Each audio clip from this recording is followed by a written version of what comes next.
Ben ritrovati dalla redazione. Una rissa con accoltellamento si è verificata ieri pomeriggio in largo Bonifacio a Trieste. Ad avere la peggio è stato un 18enne originario del Kosovo raggiunto da 2 coltellate alla schiena.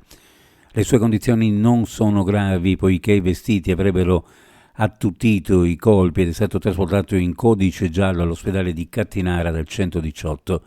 La Polizia di Stato è sulle tracce dei colpevoli e sta perlustrando la città. Un malfunzionamento al motore in unità da diporto rimane bloccata a largo tra forti raffiche di bora, così la Capitaneria di Porto è intervenuta e la tratta in salvo. È successo ieri, la Capitaneria di Porto di Trieste è stata contattata alle 7.50 del mattino circa da parte di una persona che dalla sua abitazione aveva notato un'imbarcazione in evidente difficoltà in rada del porto. È stato così allertato il personale in servizio SAR che ha raggiunto l'unità alla deriva che nel frattempo era scarrocciata di ulteriori 2 miglia a causa del forte vento. Il conducente ha detto che non riusciva a governare a causa di un'avaria al motore. La barca è stata messa in sicurezza e il gommone è rimasto in zona ad effettuare vigilanza in attesa dell'arrivo degli omaggiatori del porto.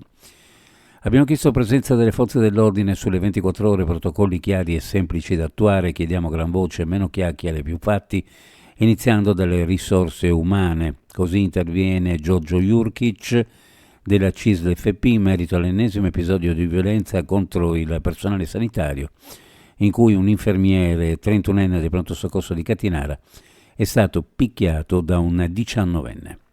La Giunta del Friuli Venezia Giulia, su proposta dell'assessore regionale alla difesa dell'ambiente Fabio Scoccimarro, ha approvato lo schema di protocollo d'intesa con la Direzione Marittima di Trieste e con l'Agenzia regionale per la protezione dell'ambiente del Friuli Venezia Giulia, ARPA.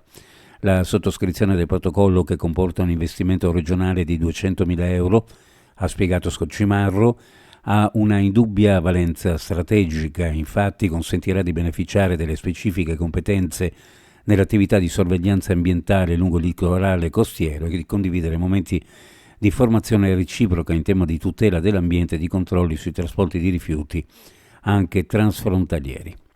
Uno sguardo alle previsioni meteorologiche per la giornata: cielo in genere sereno, in pianura, bora moderata, più sostenuta sulla costa, specie sul Golfo di Trieste, nel Tarvisiano, anche in serata probabili nubi basse o nebbie.